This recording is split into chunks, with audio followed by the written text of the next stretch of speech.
নবী সাল্লাল্লাহু আলাইহি ওয়াসাল্লাম বলেন, তোমার নেক কাজ যদি তোমাকে আনন্দিত করে, তোমার গুনাহ যদি তোমাকে কষ্ট দেয়, ব্যথিত করে, গুনাহ করলে, নাফরমানি করলে যদি দিলের মধ্যে চোট লাগে, আহা কি করলাম, কেন মিথ্যা বললাম, কেন চুরি করলাম, কেন লোকটাকে গালি দিলাম, কেন ফজরের নামাজের জামাত ছুটে গেল, আহা লোকটাকে ওজনে কেন কম দিলাম, কেন ওই নারীর দিকে তাকিয়ে থাকলাম, এই গুনাহটা কেন করলাম, এই যে একটা আফসুস, বিবেকের দংশন, হৃদয়ের একটা জ্বালা, অন্তরের একটা অস্থিরতা, এতটুকু যদি কারো মধ্যে থাকে, আর নেক কাজ করলে যদি খুশি লাগে, ভালো লাগে যে আমি আল্লাহর হুকুম মানতে পারছি, সেজদাটা করতে পারছি, আল্লাহর গোলামি করতে পারছি, আলহামদুলিল্লাহ ঈশার নামাজ জামাতে পড়তে পারছি, আল্লাহর বিধান মানতে পারছি, তো এই কথা বললে যদি দিল খুশ লাগে, আল্লাহ রাসূল সাল্লাল্লাহু আলাইহি ওয়াসাল্লাম বলছেন ফাআনতা মুমিন, তাহলে মনে রেখো তুমি মুমিন। এখনো ঈমান আছে, যেদিন দেখবে এর থেকে নিচে নেমে গেছে, তো মনে রেখো ঈমান হারায় গেছে। এর থেকে নিচে নামছে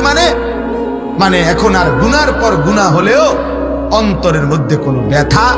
কষ্ট অনুভবই হয় না, অনুভব ওজনে কম দিতে আছে, মিথ্যা বলতেছে, সুদ খাইতেছে, সুদের টাকার কথা বুঝাইতে আছে, চা খায়, বিস্কিট খায়, এসি চলতেছে, কথা শুদ্ধ মারে, কেমন আছেন আঙ্কেল, ভালো আছেন, আমাগো বাটপাড়িটাকে একটু বুঝবেন, আমরা কিভাবে পলিসিটা করছি, সিটারিটা বুঝবেন একটু, বাবা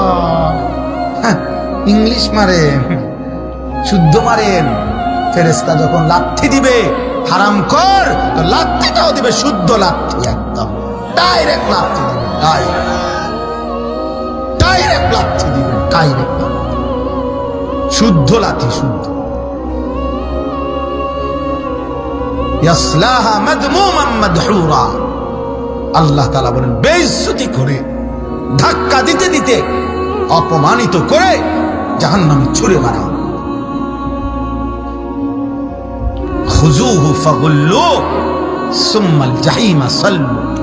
আল্লাহ ফেরেশতাদেরকে বলবে নাফরমানকে ধর এবং হাসরের মাঠেই তাকে বেঁধে ফেল, ফাগুল্লু মানে তার বাঁধে, বাঁধ তার, ফেরেশতা শক্ত করে বাঁধবে, আর বলবে মালিক এবার কি করব, তো আল্লাহ তাআলা বলবেন সুম্মাল জাহিমা সাল্লু, তার জাহান্নামে ছুঁড়ে মারো, মারো জাহান্নাম,